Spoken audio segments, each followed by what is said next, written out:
Fala aí pessoal, sou Jorge Nicola, bem-vindos a mais um vídeo do canal, sempre bom ter vocês por aqui. Sem perder tempo, pedir para deixar like, se inscrever no canal e ativar as notificações. O Arias é um jogador que tem mercado no Brasil inteiro, só que o que hoje, quem tem o aporte para entrar numa briga, entrar numa negociação pelo Arias, são Flamengo, Palmeiras e outros clubes com mais grana. O Atlético está se organizando e está tentando ter mais recursos para o ano que vem. Mas me parece que desses clubes, o que tem mais possibilidade hoje, né, pensando em grana, pensando em investimento, é Flamengo e Palmeiras. O Palmeiras precisaria de um jogador como o Arias? Vamos lá, assim, porque o Palmeiras está perguntando aqui na live. Só para dar a informação, o Arias é muito bem avaliado internamente no Palmeiras. Sem informação. Muito bem avaliado. O Abel gosta, a diretoria gosta. O scout acompanha a evolução e, obviamente, também monitora também todos os jogadores que estão com pouca oportunidade, que não estão jogando e tal. Foi assim que se chegou a vários atletas, por exemplo, que o Palmeiras acabou contratando. Então, o Arias, ele desperta, sim, o interesse ali interno no Palmeiras, ele é muito bem avaliado, mas a questão é, qual que é a necessidade hoje de um jogador nessa posição? Vão me xingar aqui no chat, falar, é melhor que o Facundo, é melhor que o Sousa, é melhor que vários... Sim, mas hoje, por exemplo, o Palmeiras vai ter o Paulinho. O Paulinho pode ser esse camisa 10.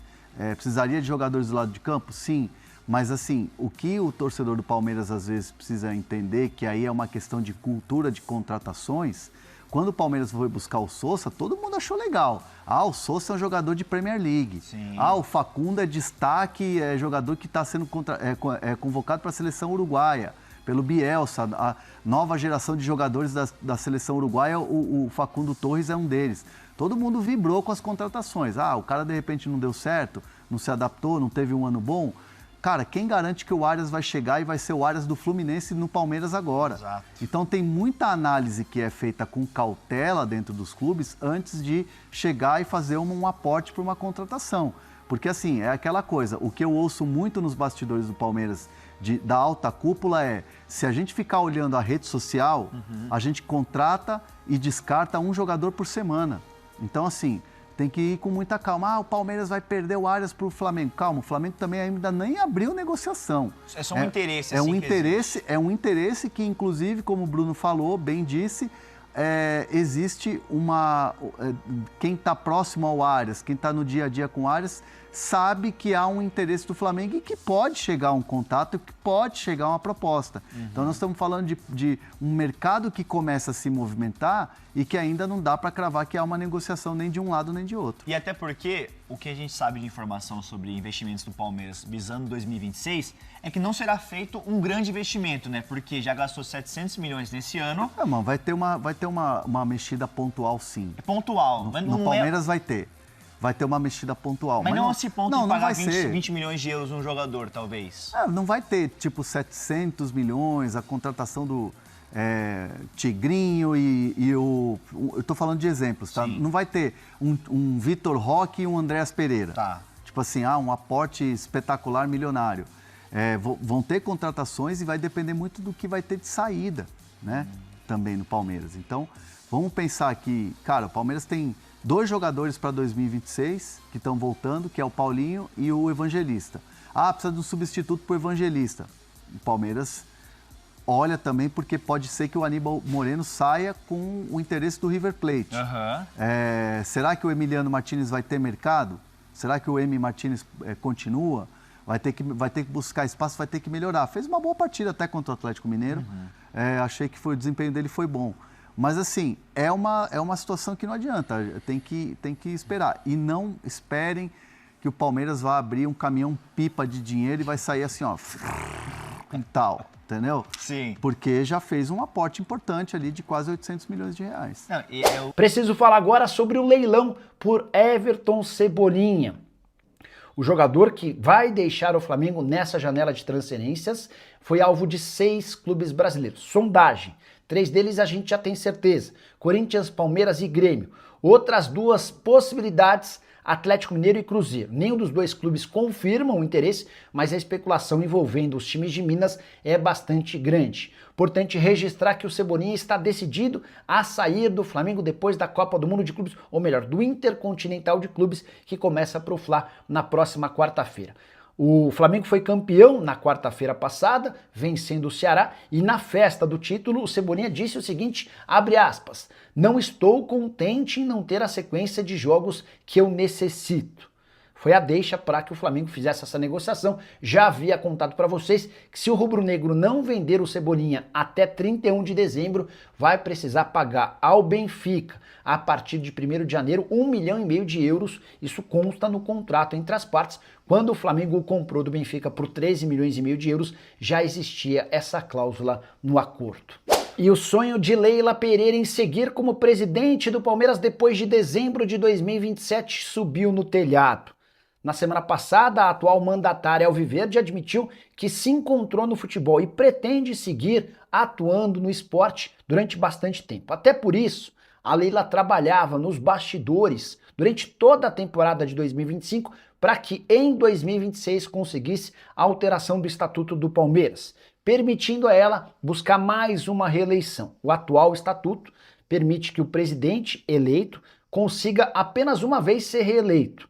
A Leila já está no segundo mandato e termina a sua participação em dezembro de 2027. Qual que era o plano da atual presidente alviverde? Fazer uma temporada de 2025 com muitos títulos, para que em 2026, um ano antes da eleição, ela propusesse aos membros do Conselho Deliberativo nessa mudança no estatuto e baseada no enorme sucesso de 2025 e com a aprovação dos conselheiros, ela seguiria como presidente do Palmeiras até 2030. Mas o tiro saiu pela culatra. Apesar de 703 milhões de reais investidos em reforços e da maior folha salarial alviverde em todos os tempos, o Palmeiras terminou o ano sem nenhum título, pela primeira vez na era Abel Ferreira.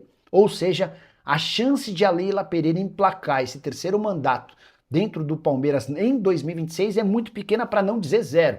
Rejeição à ideia é enorme e vai se tornar ainda pior por conta da falta de resultados. Imaginar que ela consiga a alteração do estatuto em 2027, no ano da eleição, é ainda mais complicado.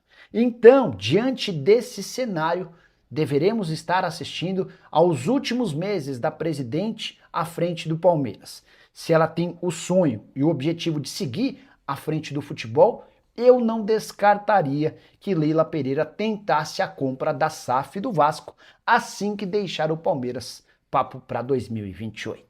Não, é só, eu entendo toda a análise feita, o que me deixa curioso é o seguinte, a gente, de novo, vai falar, foi pouco mesmo, foram, sei lá, 3, 4 semanas que o Palmeiras jogou bem, que o Arnaldo falava que era o time encantador e tal, e eu entendo, realmente é pouco para uma temporada toda, ainda que a gente considere que o Palmeiras mudou muito depois da Copa do Mundo de Clubes, que tem uma adaptação, mas o Flamengo também mudou e conseguiu um resultado melhor.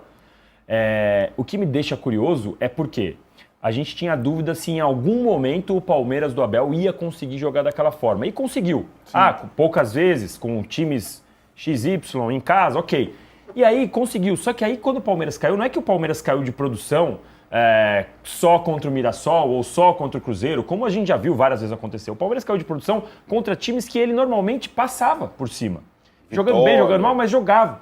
E esse ano, quando o Flamengo caiu de produção, quando o Jorginho ficou um mês parado e o Flamengo parou de jogar um pouco, quando o Saúl teve que parar de jogar, quando o Pedro se machucou, o Flamengo às vezes não jogava tão bem e conseguia aqueles pontinhos. Conseguiu os resultados, às vezes numa jogada genial do Arrascaeta, que foi justamente o que o Palmeiras não conseguiu. Então me deixa curioso entender, e é isso que eu queria saber, o diagnóstico, eu acho que esse diagnóstico não vem de uma forma pública, talvez venha em reportagens, apurações, talvez, porque hoje o Palmeiras tenta se fechar o máximo possível, e tem a ver com o que você me perguntou sobre a Leila, mas me deixa curioso é isso, porque o Palmeiras chegou a mostrar, achamos um caminho, e aí, na hora mais importante, caiu, que é justamente o que o Palmeiras normalmente não faz. O Palmeiras normalmente, nesses jogos, às vezes feios e tal, mas conseguia reagir na hora importante. Então isso é curioso.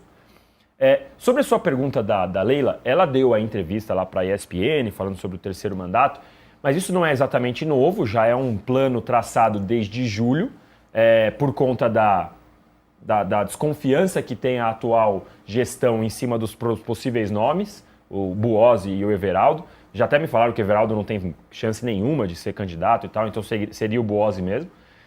No momento ainda está travado. Tem um ponto importante. É possível que a Leila tenha maioria no Conselho e nos associados para aprovar essa manobra. Já tentaram argumentar comigo que eu não posso chamar de golpe porque vai ser democrático e golpe não é democrático. Então vamos usar a palavra manobra, a manobra que eu considero imoral. Mas é possível que ela tenha a maioria para passar dessa manobra imoral. Só que ela vai mexer com algumas pessoas muito importantes na chapa dela, digamos assim. Então, esse movimento ele não é unânime no COF, que é um dos conselhos lá mais importantes, Conselho de Orientação e Fiscalização. Esse movimento não é unânime entre os parceiros dela de conselho. Então, ela pode até ter a maioria e conseguir a aprovação, mas vai balançar e pode criar uma crise que ela ainda não enfrentou no Palmeiras. Mas no momento, está parado. E eu acho que a derrota na Libertadores dá uma acalmada nisso, embora no clube a gente saiba que muita gente prefere a piscina do que a Taça da Libertadores. Valeu por acompanhar mais um giro de notícias do Palmeiras. Aqui você fica sempre bem informado sobre tudo o que acontece no Verdão. Deixe seu like, se inscreva no canal e ative o sininho para não perder as próximas atualizações. Até o próximo vídeo. Forte abraço!